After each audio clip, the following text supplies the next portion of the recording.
आज ऐसा कस्टमर ने क्या कहा कि हम सुन के बिल्कुल हो गए हैरान।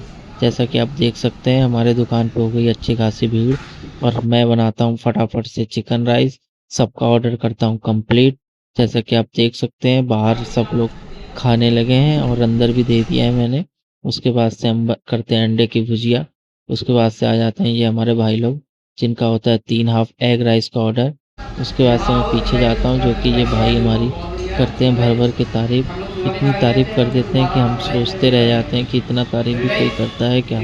उसके बाद से देता हूँ भाई को एक अंडा राइस पैक करके जो मैं धनुना से आया हूँ यहाँ राइस खाने से 17 मील। बहुत अच्छी राइस बनाते हैं, एकदम नंबर 1 की बनाते हैं। इन्होंने तो मन ही खुश कर दिया। अगर वीडियो अच्छी लगे तो एक लाइक एक